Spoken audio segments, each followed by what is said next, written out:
Wife of Abhinandan part 82. Abhay airport కి వెళ్లి wait చేస్తూ ఉన్నాడు. కాసేపటికి మనోహర్ గారు అండ్ అర్చన కలిసి వస్తూ ఉన్నారు. వాళ్ళని చూసి నవ్వుతో ఖుషి అంటూ దగ్గరకు వెళ్లి వాళ్ళ దగ్గర ఉన్న పాపను ఎత్తుకొని ఎన్నాళ్ళకొచ్చావే అంటూ ప్రేమగా ముద్దు పెట్టి అక్క బాగున్నావా, బావేడి అని అడిగాడు అభి. మా సంగతి ఎందుకు అడుగుతావులే అభి, నన్నే ఇప్పుడు పంపాడు, ఇంకా ఆయన అంటే అంతే సంగతులు. కానీ ఎలా ఉన్నావు అభి అని అడిగింది అర్చన. బానే ఉన్నానక్క, డాడ్ మీరు అన్నాడు అభి. చూస్తున్నావుగా అభి, ఏదో అలా ఉన్నాను అన్నారు మనోహర్ గారు. ఓకే ఓకే పదండి అంటూ కారులో ఇంటికి వెళుతూ ఉన్నారు. మనోహర్ గారు బాధగా, నన్ను క్షమించు అభి, దాన్ని పెళ్లి చేసుకుని తప్పు చేశాను, అది ఇలా చేస్తుంది అని అనుకోలేదు. డబ్బంటే దానికి పిచ్చి అనుకున్నానే కాని మరి ఇంతలా దిగజారుతుంది అని అనుకోలేదు. అందుకనే దాన్ని అలా చూడలేక నాకు నిజం తెలిసిన వెంటనే అక్కడి నుంచి వచ్చేశాను అని అన్నారు. డాడ్, అయిపోయిన దాని గురించి ఎందుకు, ఇప్పుడు ఏమైంది, అంతా బాగానే ఉన్నది కదా అన్నాడు అభి. అభి, నువ్వు మనోని ఎంతలా ప్రేమించావో తెలుసు. నీకు ఇష్టం లేకుండా పెళ్లి జరుగుతుంది అని నేను రాలేకపోయాను. కానీ నాన్న వచ్చే వరకు నాకు తెలియలేదు పనుని నిన్ను పెళ్లి చేసుకున్నది అని. నిజంగా నువ్వు చాలా అదృష్టవంతుడువురా, నువ్వు ప్రేమించిన అమ్మాయి నీకు భార్య అయింది అన్నది అర్చన. నా అదృష్టం, నా బంగారమే అక్క. అదే లేకపోతే నేను ఈ రోజు ఇంత హ్యాపీగా ఉండేవాడినే కాదు. తను నా లైఫ్ లోనికి రాకపోతే ఏమయ్యేవాడినో. She is everything in my life అని చెప్పాడు అభి. ఎవరు మావయ్య అని అడిగింది ఖుషి. నీకు అత్తయ్య అవుతుంది ఖుషి, వెళ్ళాక పరిచయం చేస్తాలే అంటూ కార్ ఆపగానే ముగ్గురు ఇంట్లోనికి వచ్చారు. ఎవండి వచ్చేసారా, కూతురు పెళ్లికి అయినా వస్తారో లేదో అని తిండి తిప్పలు లేకుండా ఎలా అయిపోయానో చూడండి. అర్చన, నువ్వు వచ్చావా అంటూ వచ్చిన వాళ్ళని పలకరించింది ఇంద్రాణి. నీకేమైంది, దుక్కలా బాగానే ఉన్నావు కదా అంటూ కోపంగా పైకి వెళ్లిపోయారు మనోహర్ గారు. అభిగారు వచ్చేసారా, మావయ్య ఎక్కడా అంటూ అర్చనను చూసే వదిన బాగున్నారా అని అడిగింది మనం. హా అంటూ మను దగ్గరకు వెళ్లే నవ్వుతో ఎన్నో నెల మను అని అడిగింది అర్చన. 8వ నెల వదిన, రండి అంటూ లోనికి తీసుకుని వెళ్ళింది మనం. ఖుషి, రాకుండా అక్కడే నిలబడి ఏం చేస్తున్నావు అని అడిగాడు అభి. మావయ్య తానెవలు అని అడిగింది ఖుషి. అభి నీస్పై కూర్చొని, నేను చెప్పానే she is everything in my life అని, తనే తిను, నీకు అత్తయ్య అవుతుంది, నా వైఫ్ నేమో మానస అనగానే ఓ అవునా అంటూ పరిగెడుతూ మను దగ్గరకు వెళ్లి తనని చూస్తూ ఉన్నది ఖుషి. ఖుషి, ఏమిటి నన్ను అంతే చూస్తున్నావు అని అడిగింది మనం. పర్వాలే, నా అంత అందంగా లేకపోయినా మా మావయ్యకు సరిపోతావులే అంటూ క్యూట్ క్యూట్ గా చెప్పింది ఖుషి. మనం నవ్వుతో ఖుషి దగ్గరకు వచ్చి, అయితే నాకన్నా నువ్వే బాగున్నావా ఖుషి అంటూ ముద్దుగా తనని ఎత్తుకోబోతూ ఉంటే, అయ్ బంగారం ఏం చేస్తున్నావు, నీకు అన్ని స్పూన్ ఫీడింగ్ అవుతున్నది, ఈ టైంలో వెయిట్ లిఫ్ట్ చేయకూడదే అంటూ చిరుకోపంగా కసిరాడు అభి. సారీ అభి గారు, మర్చిపోయా అని చెప్పింది మనం. రే చాలే ఆగరా, మను మర్చిపోయినట్టున్నది అంటూ మాణిక్యమ్మ గారి దగ్గరకు వెళ్ళింది అర్చన. ఖుషి, అత్తతో వెళ్ళు అంటూ మను దగ్గర వదిలి, బంగారం జాగ్రత్త, వీటిలో ఏం చేయకుండా నిదానంగా ఉండు, అసలే నీకు ఏం వచ్చినా పట్టలేం అంటూ ముందుకు వెళ్ళాడు అభి. పెళ్లికి ఇంకా 2 రోజులే టైం ఉండటంతో అన్ని పనులు కూడా దగ్గర ఉండి చూసుకుంటూ ఉన్నారు. కానీ అభి మాత్రం ఓ కంట ఎప్పుడు మనోని కనిపెడుతూనే ఉన్నాడు. ఎప్పుడు ఎలాంటి ప్రమాదం వస్తుందో అని ఇంటి చుట్టూ సెక్యూరిటీ పెట్టి ప్రతి క్షణం మనోని జాగ్రత్తగా చూసుకుంటూ తనకు ఎలాంటి కష్టం కలగకుండా చూసుకుంటూ ఉన్నాడు. పెళ్లి రోజు రానే వచ్చింది. పెళ్లి పీటల మీద విశాల్ ఇంకా పృథ్వీ 2 జంటలు అందంగా రెడీ అయ్యి పంతులు గారు చెప్పేది అంతా చేస్తూ ఉన్నారు. జానకి గారు విశాల్ని అలా పెళ్లి కొడుకులా చూసుకుంటూ కళ్ళల్లో నీళ్లు తిరుగుతూ ఉంటే, చంద్రశేఖర్ గారు తనని చూసి, ఇప్పుడు సాక్షి ఎక్కడ ఉన్నా తన కోరిక తీరుతున్నందుకు హ్యాపీగా ఉంటుంది కదా జానకి అంటూ తను కూడా ఎమోషనల్ అయ్యారు. ప్రియాంక ప్రీతిలను పెళ్లి కూతురుగా ముస్తాబు చేసి ముహూర్తం టైం అవటంతో పెళ్లిపీటల దగ్గరకు తీసుకుని వచ్చారు. మనోహర్, ఇంద్రాణి, వనజ, ధనుంజయ్ వాళ్ళ అల్లుళ్ల కాళ్లు కడిగి కన్యాదానం చేయగా, బంధుమిత్రుల సమక్షంలో విశాల్ ప్రియాంక మెడలో, పృథ్వీ ప్రీతి మెడలో 3 ముళ్ళు వేసి సరికొత్త జీవితానికి నాంది పలికారు. ప్రియాంక తన మెడలో పడిన తాళిని తన దోశల్లోనికి తీసుకుని చూస్తూ కళ్ళు ఆనందంతో వర్షిస్తూ ఉంటే ఈ రోజు కోసం నేను ఎంతలా ఎదురు చూశానో అని అనుకుంటూ ఉన్నది. విశాల్ తనని చూసి తన చెయ్యి పట్టుకుని చిన్నగా నవ్వాడు. ప్రియాంక కూడా తనని చూసి నవ్వేస్తూ, విశాల్, ఇప్పుడు నువ్వు నాకు భర్తవేగా, ఇక అందరి ముందు నిన్ను సారీ మిమ్మల్ని యావండి అనే కాదు ఇంకెలాగైనా పిలవచ్చు అని ప్రియ అంటూ ఉంటే తన మాటలకి నవ్వుతూ తన ఆనందాన్ని చూస్తూ ఉన్నాడు విశాల్. పృథ్వీ, నా గురించి తెలిసి నన్ను అర్థం చేసుకుని నన్ను మీదాన్ని చేసుకున్నారు. మీకు మాట ఇస్తున్నాను, నేను మన బంధానికి కట్టుబడి ఉంటాను. నువ్వు నన్ను నమ్ముతున్నావు కదా పృథ్వీ అని అడిగింది ప్రీతి. ఆ నమ్మకంతోనే నీ మెడలో తాళి కట్టాను. నువ్వు ఇంకా జరిగిన దాని గురించి ఆలోచించకు, మన గురించి మాత్రమే ఆలోచించు అని చెప్పాడు పృథ్వీ. అలా ఆ రెండు జంటలకు విధిగా జరిపించవలసినవి అన్ని దగ్గరుండి జరిపించారు. అలా తెలియకుండా రోజులు గడిచిపోతూ ఉన్నాయి.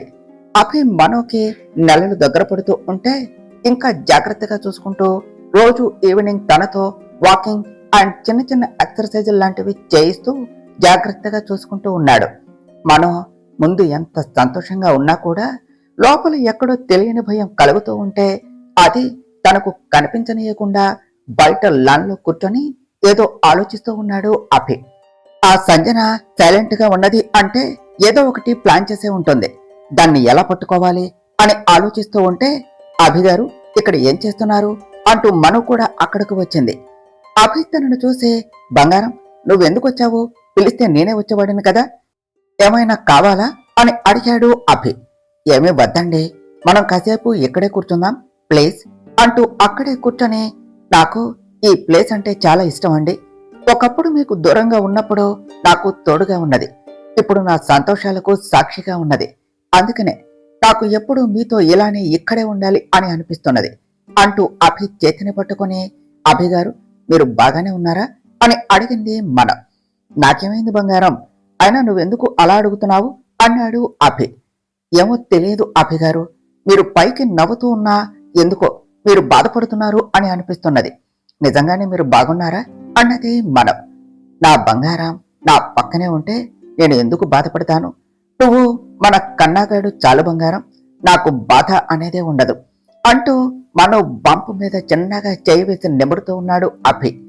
అభి అలా చేయగానే మను కడుపులో బేబీ చిన్నగా కిక్ చేయగానే ఆ అభి గారు అని పిలిచింది మనం. ఏమైంది బంగారం అని అడిగాడు అభి.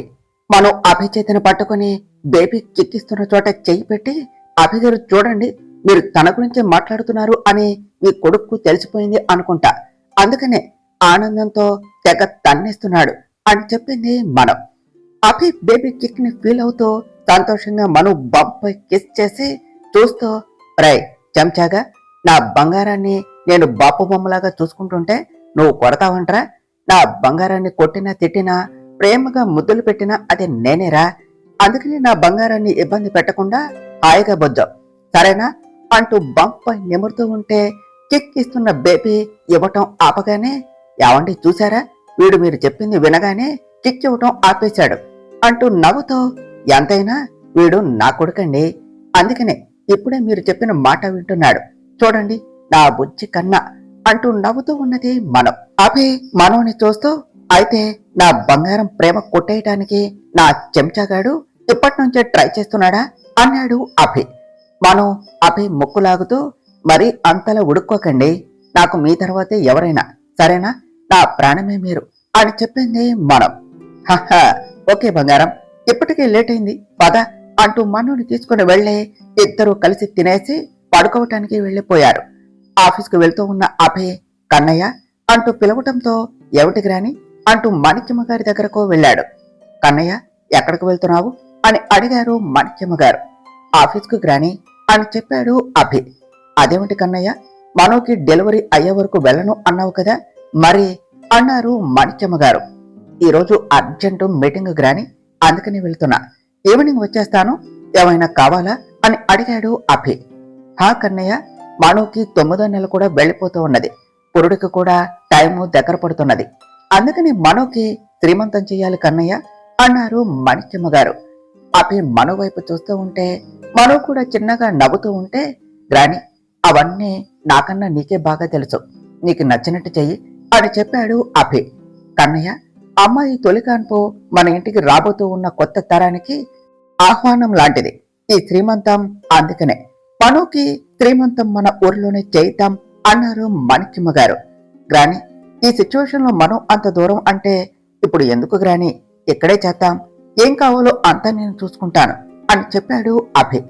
నువ్వు చూసుకోవు అని కాదు కన్నయ్య, కానీ మనకి శ్రీమంతం అక్కడే చెయ్యాలి. పైగా తనతో అమ్మవారికి చూడిదలు ఇప్పించాలి. అది మన సాంప్రదాయం. అప్పుడే తల్లి పుట్టబోయే బిడ్డ ఇద్దరు క్షేమంగా ఉంటారు. ఆడపిల్లకి పురుటి నొప్పులు అంటే పునర్జన్మతో సమానం. అందుకనే అమ్మవారి ఆశీస్సులు తన మీద ఉంటే పండంటి బిడ్డకు జన్మనిస్తుంది. నిన్నే నేను మన పంతులు గారితో మాట్లాడాను. 2 రోజుల్లో మంచి ముహూర్తం ఉన్నది అన్నారు. మనం రేపే దేవీపురం వెళదాం అన్నారు మాణిక్యమ్మ గారు. మాణిక్యమ్మ గారి మాటలకు మనుని అంత దూరం తీసుకుని వెళ్లటం ఇష్టం లేకపోయినా మను కూడా వెళ్ళాలి అని ఇష్టపడుతుంది అని తప్పక ఒప్పుకున్నాడు అభి. అయితే ఓకే కన్నయ్య, ఈవినింగ్ త్వరగా వచ్చే, ఫంక్షన్ పనులు అన్నీ నేను చూసుకుంటాను అని చెప్పారు మాణిక్యమ్మ గారు. అభి మన్నుడు చూసి జాగ్రత్త అని చెప్పి ఆఫీస్కు వెళ్లిపోయాడు. మాణిక్యమ్మ గారు పంతులు గారికి కాల్ చేసి, పంతులు గారు, మేము రేపు వస్తున్నాం, నాకు భయంగా ఉన్నది, మీరు మా మనుకి 3 గండాలు ఉన్నాయి అని అన్నారు. ఇప్పటికి 2 గండాలు దాటింది. ఆడపిల్లకు ప్రసవం మరో జన్మ అంటారు. మీరు అన్న ఆ 3వ గండం గురించే నాకు భయంగా ఉన్నది. మా మనుకి ఏమీ కాదు కదా, నా మనవరాలకి ఏమన్నా అయితే దాని మీదే పంచప్రాణాలు పెట్టుకున్న నా మనవుడు కూడా మాకు దక్కడం. మా మనుకి ఏమీ కాదు కదా పంతులు గారు అని అడిగారు మాణిక్యమ్మ గారు. మాణిక్యమ్మ గారు, దిగులు పడకండి, భారం అంతా ఆ అమ్మవారి మీదే వెయ్యండి. మంచివాళ్లకు ఎప్పుడూ మంచి జరుగుతున్నది. ఆ అమ్మవారు తన బిడ్డని కాపాడుకోకుండా ఉంటుందా? జరగబోయేది మన మంచికే అని ఆశిద్దాం అని చెప్పారు పంతులు గారు. ఆ ఆశతోనే ఉన్నానండి పంతులు గారు, ఇంకా ఉంటాను, రేపు వచ్చాక అంతా మాట్లాడుకుందాం అంటూ మాణిక్యమ్మ గారు కాల్ కట్ చేసి వెనక్కు తిరిగేసరికి అమ్మమ్మ గారితో మాట్లాడటం కోసం అంటూ వచ్చిన మను మాణిక్యమ్మ గారు మాట్లాడిన మాటలు అన్నీ విని అంతే రాయిలా నిలబడి ఉన్నది. వెనక్కు తిరిగిన మాణిక్యమ్మ గారు అక్కడ ఉన్న మనుని చూసి, అమ్మ మను, నువ్వు వచ్చి ఎంతసేపు అయింది అంటూ కంగారుగా అడిగారు. మను ఏమన్నా తన మాటలు విన్నదేమో అని. అది అమ్మమ్మ, నేను ఇప్పుడే వచ్చాను. ఎవరమ్మమ్మ ఫోన్లో అని అడిగింది మను. ఎవరూ లేరులే, మనం రేపు వస్తున్నాం అని ఊరికి కాల్ చేసి చెప్పాను. సరే, నువ్వెందుకు వచ్చావమ్మా అన్నారు మాణిక్యమ్మ గారు. ఏమీ లేదు అమ్మమ్మ, నాకు కొంచెం తలనొప్పిగా ఉన్నది, నేను వెళ్తాను అంటూ అక్కడి నుంచి వచ్చేస్తూ మాణిక్యమ్మ గారు అన్న మాటలు చెవిలో మారు మ్రోగుతూ ఉంటే తన గదిలోనికి వెళ్లి తలుపులు మూసుకొని అప్పటి వరకు బలవంతంగా ఆపుకున్న కన్నీళ్లను ఇక ఆపలేక అమ్మమ్మ ఫోన్లో మాట్లాడిన మాటలు గుర్తు చేసుకుంటూ, నిజంగా ఫోన్లో అన్నట్టే ఇప్పటి వరకు అయ్యింది. 2 సార్లు మరణం వరకు వెళ్ళాను. అంటే నేను ఆయన్ను నా బిడ్డను అంటూ మాటలు రాలేక ఏడుస్తూ, అభిగారు, మీకు నేను దూరం అవుతానా? మీతోనే జీవితాంతం అనుకున్నాను, కానీ ఇలా మిమ్మల్ని వదిలేసి వెళ్ళిపోతానా? నాకు ఏమన్నా అయితే మీరు తట్టుకుంటారా? మీతో, మన బిడ్డతో ఎన్నెన్నో ఊహించుకున్నాను, అవన్నీ కలలే అవుతాయా అని బాధపడుతూ ఉన్నది. అభి నుంచి ఫోన్ రావటం చూసి కళ్ళు తెరుచుకుంటూ ఫోన్ ఎత్తి, అభిగారు అని నార్మల్ గా చిన్నగా పిలిచింది. బంగారం, నువ్వు బాగానే ఉన్నావా అన్నాడు అభి. నాకేమైందండి, నేను బాగానే ఉన్నాను. అయినా ఇప్పుడే కదా మీరు ఆఫీస్కు వెళ్ళింది, అప్పుడే నాకేమవుతుంది చెప్పండి అంటూ కంటిలో కారుతూ ఉన్న కన్నీరు తుడుచుకుంటూ చెప్పింది మనం. ఏమో తెలియదు బంగారం, నాకెందుకో ఏదోలాగా ఉన్నది. నువ్వు నిజంగా బాగానే ఉన్నావా? నా మనసంతా గందరగోళంగా ఉన్నది బంగారం. నువ్వు దేనికో బాధపడుతున్నావు అని నా మనసు చెప్తున్నది. నిజంగా అంతా ఓకేనా బంగారం అని అడిగాడు అభి. హా అభి గారు, నాకేమవుతుంది? మిమ్మల్ని విడిచి నేను ఎక్కడికి వెళ్తాను? మీతోనే ఉంటాను. నా ప్రాణం మీరు, అలాంటిది మిమ్మల్ని వదిలి ఉండగలనా అంటూ ఇంకా కన్నీరు ఆపలేక ఏడ్చేసింది మనం. అభి కంగారుగా, బంగారం ఏమైంది, ఎందుకు ఏడుస్తున్నావు? ఇజ్ ఇట్ ఎవ్రీథింగ్ ఫైన్ అంటూ అడిగాడు. అభిగారు అంటూ మాటలు రాలేక అంతే ఉంటూ మౌనంగా ఏడుస్తూ ఉన్నది మనం. బంగారం, నేను వస్తున్నాను అంటూ వెంటనే కాల్ కట్ చేసి ఆగమేఘాల్లో ఇంటి ముందు కారు ఆపి ఫాస్ట్ గా మను దగ్గరకు వెళ్లేసరికి మను అంతే ఏడుస్తూ ఉన్నది. మనుని దగ్గరకు తీసుకుని, ఏమైంది మను, అలా ఉన్నావు, ఎవరేమన్నారు అంటూ లాలనగా అడిగాడు అభి. మను అభిని చూస్తూ, అభిగారు, నాకు మిమ్మల్ని వదిలి వెళ్ళిపోవాలి అని లేదు. మీకు దూరంగా బ్రతకలేను అభిగారు. నాకు మీరు కావాలి. మీతో జీవితం కావాలి. మీకు మన బిడ్డకు దూరంగా వెళ్ళిపోతానేమోనని భయంగా ఉన్నది అన్నదే మనం. అభి మను అన్న మాటలు వింటూ, బంగారం, ఎందుకు అలా మాట్లాడుతున్నావు? నువ్వు నన్ను విడిచి ఎక్కడికి వెళ్తావు? నేను ఎక్కడికి వెళ్తాను? నేను నీతోనే ఉంటాను. చెప్పు, అసలు ఏమైనది? నాతో చెప్పు. నీ భయానికి కారణం ఏమిటి అని అడిగాడు. ఆ సంజన ఏమన్నా చేసిందేమో అనే డౌట్తో. అది అభిగారు, అమ్మమ్మ ఫోన్లో అంటూ తను విన్నది అంతా చెప్పి, నిజంగా నేను చచ్చిపోతానా అభిగారు? మిమ్మల్ని మన బిడ్డని మళ్ళీ చూడనా అంటూ అభిని గట్టిగా హత్తుకున్నది మనం. అభి మను చెప్పింది అంతా వింటూ మను కళ్ళు తుడుస్తూ, పిచ్చి, దీనికా నువ్వు అంతగా ఏడుస్తున్నది? చిన్నపిల్లలాగా ఇలాంటివి అన్నీ కూడా ఎవరైనా నమ్ముతారా? గ్రాని అంటే పాతకాలం మూఢనమ్మకాలు నమ్ముతుంది అనుకో. నువ్వు కూడా ఏమిటి బంగారం, ఇలాంటి పిచ్చి పిచ్చి ఆలోచనలతో మనసు పాడు చేసుకోకు. నీకేమీ కాదు బంగారం. నువ్వు, నేను, మనం ఎప్పుడూ ఇలా హ్యాపీగానే ఉంటాము, సరేనా అన్నాడు అభి. అమ్మమ్మ నమ్మటం కాదు అభిగారు, అది నిజమే కదా. అంతా అమ్మమ్మ అన్నట్టే జరిగింది. 2 సార్లు నిజంగానే మరణం వరకు వెళ్ళాను. కానీ మీ ప్రేమే ఆ గండాన్ని దాటేలా చేసింది. ఆడవాళ్లకు ప్రసవం అంటే మరో జన్మతో సమానం. నిజంగానే డెలివరీ టైంలో నేను అని మను చెప్పబోతూ ఉంటే అభి ఆ నోటికి చెయ్యి అడ్డు పెడుతూ, బంగారం, కళ్ళలో కూడా అలా మాట్లాడకు. నువ్వు అలా మాట్లాడితే ఇక్కడ అంటూ గుండెలపై వేలు పెట్టి చూపిస్తూ ఎవరు కోసేసినట్టు ఉంటుంది. నువ్వే అన్నావు మన ప్రేమే నిన్ను 2 సార్లు కాపాడింది అని. మరి ఆ జాతకాలు గండాలు అనేవి నిజమే అయితే మన ప్రేమ కూడా నిజమే బంగారం. 2 సార్లు నిన్ను కాపాడిన మన ప్రేమ 3వసారి నిన్ను కాపాడదా? 2 సార్లు కూడా నా కోసం నేను పక్కన లేకుండా ఒంటరిగా పోరాడి గెలిచావు. ఇప్పుడు నేను నీ పక్కనే ఉన్నాను. మరి మన కోసం మన ప్రేమ నిన్ను గెలిపించదా బంగారం? నీకేమీ కాదు. అసలు ఆ ఆలోచన నీ మైండ్లోనికి రానివ్వకు. నీ ప్రక్కన నీకు తోడుగా ప్రతి విషయంలో నేను తోడు ఉంటా బంగారం అని చెప్పాడు అభి. ఒకవేళ పొరపాటున ఏమన్నా అయితే అన్నదే మనం. నువ్వు లేని నేను లేను బంగారం. నీతోనే నేను ఉంటాను. ఈ గుండె కొట్టుకుంటున్నది అంటే అది నువ్వు ఉన్నావు అనే. అదే కాని రోజు నీతో పాటే నేను కూడా వచ్చేస్తాను. నువ్వు లేని నేను నేనే కాదే అన్నాడు అభి. అభిగారు, అలా మాట్లాడకండి, మీకేమీ కాదు అన్నదే మనం. అంటే నువ్వు మాట్లాడొచ్చా? నేను అనే మాటలు నువ్వు తట్టుకోలేవు, కానీ నేను మాత్రం నువ్వు అలా లేవంటే తట్టుకోగలనా? ఒక్కటి గుర్తుపెట్టుకో బంగారం, నా మనసున నిలిచిన నీ మనసుకు నా సాక్షిగా చెప్తున్నాను, నీకేమీ కాదు కానివ్వను. మరణం అనేది వస్తే అది నన్ను దాటాకే నిన్ను చేరేది అంటూ మను నుదుటిన ముద్ద పెట్టుకుని హత్తుకున్నాడు అభి. మను కూడా అభి చుట్టూ చేతులు వేసి పట్టుకున్నది. ఇద్దరు తమ మనసులో బాధ తీరేంత వరకు అలానే ఉన్నారు. అభి టెన్షన్ గా ఇంట్లోనికి రావటం చూసిన ఇంట్లో వాళ్ళు అంతా కూడా అభి వెనుకే వచ్చి అక్కడ జరిగేది అంతా చూస్తూ ఉన్నారు. వాళ్ళిద్దరిని అలా చూసి అందరికీ కళ్ళల్లో నీళ్లు తిరుగుతూ ఉంటే కళ్ళు తుడుచుకున్నారు. ఫస్ట్ టైం ఇంద్రాణి కళ్ళల్లో నీళ్లు తిరుగుతూ ఉంటే, ఇదేమిటి, నాకు కూడా నిజంగానే ఏడవటం వచ్చా? వీళ్లను ఇలా చూస్తూ ఉంటే నేను నిజంగానే చాలా పెద్ద తప్పు చేయిపోయాను అని అనిపిస్తున్నది. ఏమిటో, ఒకరు ఒకరిని ఇంతలా ప్రేమిస్తారా? ఎంత ప్రేమ అసలు సాధ్యమేనా అని అనుకుంటూ ఉన్నది. వాళ్ళని అలా చూస్తూ అందరూ లోనికి వెళ్లారు. మాణిక్యమ్మ గారు వాళ్ళని అలా చూస్తూ మను అనగానే ఇద్దరు తెరుకుని దూరం జరిగారు. మాణిక్యమ్మ గారు వాళ్లకు దగ్గరగా వచ్చే, మను అంటూ తన తల నిమురుతో, ఇలాంటి ఆలోచనలతో మనసు పాడు చేసుకోకు. కన్నయ్య అన్నట్టు నీకేమీ కాదు, క్షేమంగా ఉంటావు. నువ్వు నమ్ముకున్న ఆ అమ్మవారు నీకు ఏ అన్యాయం చేయరు, అంతా మంచి జరుగుతుంది. సమస్య సృష్టించినప్పుడే దానికి పరిష్కారం కూడా ఉంటుంది. అందుకనే మీ ఇద్దరితో ఆ రోజే మహామృత్యుంజయ హోమం జరిపించాను. ఆ అమ్మవారు ఇక అంత మంచి చేస్తారు, ధైర్యంగా ఉండు అని చెప్పారు. గ్రాని, అలాంటివి చెప్పకు, ఇప్పటికే చాలా భయపడింది. ఇక అవన్నీ ఎందుకు? అలాంటివి నమ్మకు అంటే వినవు. మనం ఇంకోసారి నువ్వు దీని గురించి ఆలోచించకు అన్నాడు అభి. మనం అంటూ తల ఊపింది. తల ఊపటం కాదు, ఇంకోసారి నిన్ను ఇలా చూశాను అంటే ఏం చేస్తానో నాకే తెలియదు. మన మధ్య ఇంకెప్పుడు ఈ టాపిక్ రాకూడదు అని చెప్పాడు అభి.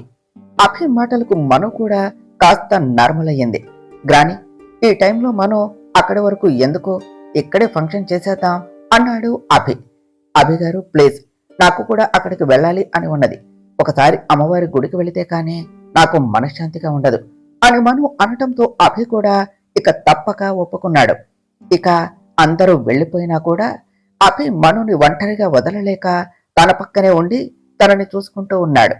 అభి ప్రెసెన్స్ తో మను కూడా అప్పటికి ఆ విషయాన్ని మర్చిపోయింది. నెక్స్ట్ డే అందరూ కూడా దేవీపురం స్టార్ట్ అయ్యారు.